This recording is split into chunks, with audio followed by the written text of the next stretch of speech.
राधे राधे दोस्तों, जय माता दी। तेज से देवी की उत्पत्ति और महिषासुर की सेना का वध।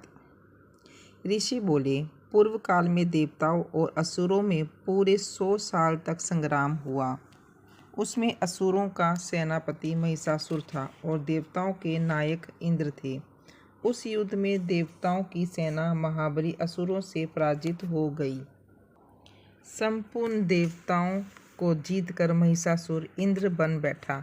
तब परास्त देवता प्रजापति ब्रह्मा जी को आगे करके उस स्थान पर गए जहाँ भगवान शंकर और विष्णु विराजमान थे।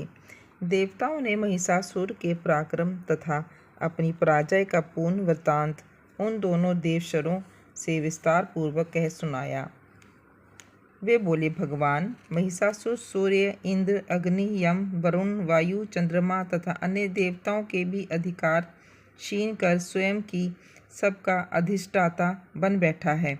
उस दुरात्मा महिष ने समस्त देवताओं को स्वर्ग से निकाल दिया है। अब वे मनुष्यों की भांति पृथ्वी पर विचरते हैं। दैत्यों की ये सारी करतूतें हमने और शिव ने असुरों पर बड़ा क्रोध किया। उनकी भौहें तन गईं और मुंह लाल हो गया। तब अत्यंत क्रोध में भरे हुए चक्रपति श्री विष्णु के मुख से एक महान तेज प्रकट हुआ। इसी प्रकार ब्रह्मा, शंकर तथा इंद्र आदि दूसरे देवताओं के शरीर से भी बड़ा भारी तेज निकला। वह सब मिलकर एक हो। वहाँ उसकी ज्वालाएं संपूर्ण दिशाओं में फैल रही हैं। संपूर्ण देवताओं के शरीर से प्रकट हुए उस के रूप में परिणित हो गया और अपने प्रकाश से तीनों लोकों से व्याप्त जान पड़ा। भगवान शंकर का जो तेज था उससे उस देवी का मुख प्रकट हुआ। यमराज के तेज से उसके सिर से बाल निकला। श्री विष्णु भगवान के तेज से उसकी भुजाएं पैदा हुईं। चंद्रमा के तेज से दोनों सतनों का और इंद्र के तेज से मध्य भाग का प्रादुर्भाव हुआ। वरुण के तेज से जंघा और पिंडली तथा पृथ्वी के तेज से नितंब भाग प्रकट हुए। ब्रह्मा के तेज से दोनों चरण और सूर्य के तेज से उनकी उंगलियां हुई। वस्तुओं के तेज से हाथों की उंगलियां और कुबेर के तेज से नासिका प्रकट हुई। उस देवी के दांत प्रजापति के तेज से और तीनों नेत्र अग्नि के तेज से प्रकट हुए थे। उसकी भौहें संध्या के और कान वायु के तेज से उत्पन्न हुए थे। इसी प्रकार अनन्य देवताओं के तेज से भी उस कल्याणमयी देवी का आविर्भाव हुआ। उसके बाद देवताओं के तेज पूज से प्रकट हुई देवी को देखकर महिषासुर के सताए हुए देवता बहुत प्रसन्न हुए। पिनाकधारी भगवान शंकर ने अपने शूल से एक शूल निकाल कर उन्हें दिया। फिर भगवान विष्णु ने भी चक्र से चक्र उत्पन्न करके भगवती को अर्पण किया। वरुण ने भी शंख भेंट किया। अग्नि ने उन्हें शक्ति दी और वायु ने धनुष तथा बाण से भरे हुए 2 तरकश प्रदान किए। 1000 नेत्रों वाले देवराज इंद्र ने अपने वज्र से वज्र उत्पन्न कर दिया और ऐरावत हाथी से उतारकर एक घंटा भी प्रदान किया। यमराज ने काल दंड से दंड, वरुण ने पाश, प्रजापति से सफ्टी, काक्ष की मात्रा तथा ब्रह्मा जी ने कमंडू भेद किया। सूर्य ने देवी के समस्त रोमकूपों से अपनी किरणों का तेज भर दिया। काल ने उन्हें चमकती हुई ढाल और तलवार दी।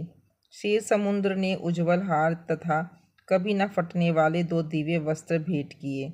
साथ ही उन्होंने दिव्य चूड़ामणि, 2 कुंडल, कड़े, अर्धचंद्र, सब बाहुओं के लिए केयूर, दोनों चरणों के लिए निर्मल नूपुर, गले की सुंदर हंसली और सब उंगलियों में धारण करने के लिए रत्नों से बनी अंगूठियां भी दी। विश्वकर्मा ने उन्हें अत्यंत निर्मल फरसा भेंट किया। साथ ही अनेक प्रकार के अस्त्र शस्त्र और अभेद कवच दिए। उसके सिवा मस्तक और वक्षस्थल पर धारण करने के लिए कभी न कुम्हलाने वाले कमलों की मालाएं दी। समुद्र ने उन्हें सुंदर कमल का फूल भेंट किया। हिमालय ने सवारी के लिए सिंह तथा भांति भांति के रत्न अर्पित किए। कोषपाल कुबेर ने मधु से भरा पान पात्र दिया तथा संपूर्ण नागों के राजा शेष ने, जो इस पृथ्वी को धारण करते हैं, उन्हें बहुमूल्य मणियों से विभूषित नागहार भेंट दिया।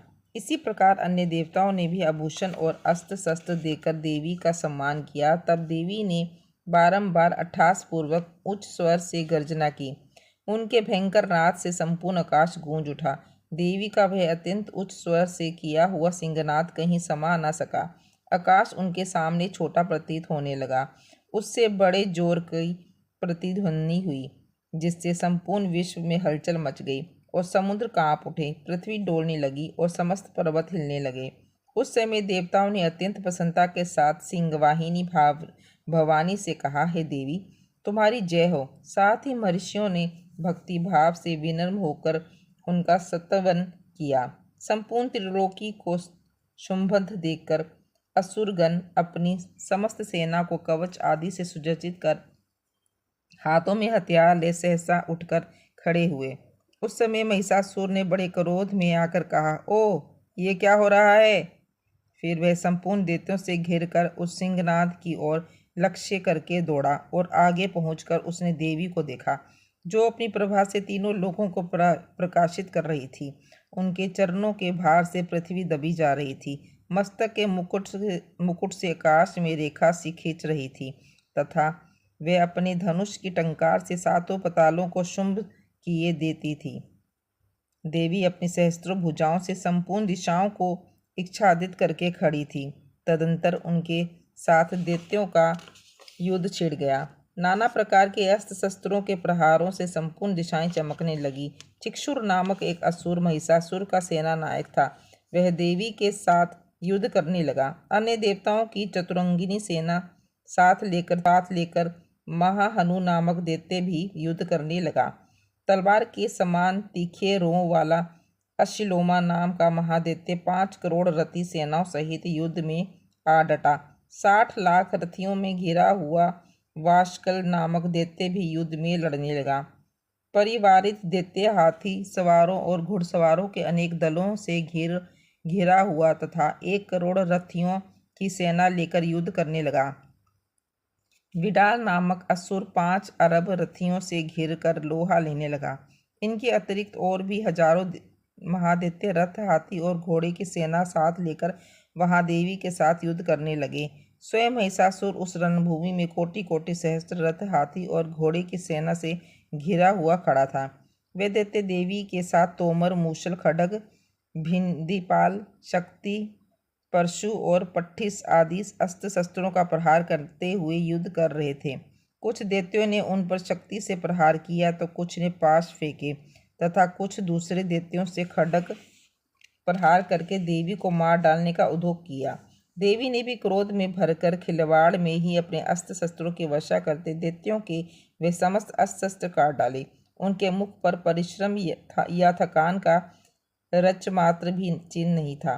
देवता और ऋषि उनकी स्तुति कर रहे थे और भगवती परमेश्वरी दैत्यों के शरीरों पर अस्त्र शस्त्रों की वर्षा कर रही थी। देवी का वाहन सिंह भी क्रोध में भरकर ग्रीवा के बालों को हिलाता हुआ असुरों की सेना में इस प्रकार विचरण करने लगा, मानो वनों में दावानल फैल रहा हो। रणभूमि में दैत्यों के साथ युद्ध करती हुई अंबिका देवी ने जितने निश्वास छोड़े वे सभी तत्काल सैकड़ों हजारों गणों के रूप में प्रकट हो गए और परशु, बिंदीपाल, खड्ग तथा पिट्टिश आदि अस्त्रों द्वारा असुरों का सामना करने लगी। देवी की शक्ति से बड़े हुए वह गण असुरों का नाश करते हुए नगाड़ा और शंख आदि बाजे बजाने लगे। उस संग्राम महोत्सव में कितने ही गण मृदंग बजा रहे थे। तदंतर देवी ने त्रिशूल से, गदा से, शक्ति की वर्षा से और खड्ग आदि से सैकड़ों महादैत्यों का विनाश कर डाला। कितनों को घंटों के भयंकर नाद से बेहोश करके मार गिराया। बहुतेरे दैत्यों को पास से बांधकर धरती पर घसीटा।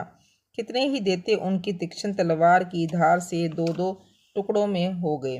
कितने ही गदा के चोट से घायल और धरती पर सो गए और कितने ही मूसल की मार से अत्यंत घायल होकर रक्त वमन करने लगे। कुछ दैत्य शूल की मार से छाती फट जाने के कारण पृथ्वी पर ढेर हो गए। उस युद्ध भूमि में बाण समूह की वर्षा से कितने ही असुरों की कमर टूट गई। बाज की तरह झपटा मारने वाले दैत्यगण अपने प्राणों से हाथ धोने लगे। किन्हीं की बाहें छीन भिन्न हो गई, कितनों की गर्दनें कट गई, कितने ही दैत्य के मस्तक कट कट कर गिर गए। कुछ लोगों के शरीर के मध्य भाग की वृद्धि हो गई। कितने ही महादैत्य जांघें कट जाने से पृथ्वी पर गिर पड़े। कितने ही देवी ने एक बाह, एक पैर और एक नेत्र वाले करके 2 टुकड़ों में चीर डाला। कितने ही दैत्य मस्तक कट जाने पर भी गिर कर उठ जाते और केवल धड़ के ही रूप में अच्छे अच्छे हथियार लेकर देवी के साथ लड़ाई करने लगे। दूसरे धड़ युद्ध के बाजों की लय पर नाचते थे। कितने ही बिना सिर के धड़ हाथों में तलवार, शक्ति और रिष्टि लिए दौड़ते थे तथा दूसरे महादैत्य ठहरो ठहरो ये कहते हुए देवी को युद्ध के लिए ललकारते थे। जहाँ घोर संग्राम हुआ था वहीं धरती पर देवी के गिराए हुए रथ, हाथी, घोड़े और असुरों के शरीर से इतनी अधिक मात्रा में रक्त बहा कि थोड़ी ही देर में वहां खून की नदियां बहने लगी। जगदम्बा ने असुरों की विशाल सेना को क्षण भर में नष्ट कर दिया, ठीक उसी तरह जैसे तृण और काठ के भारी ढेर हो गए। संतुष्ट हुए। इति देवी उत्पत्ति और महिषासुर की सेना का वध नामक दूसरा अध्याय समाप्तम।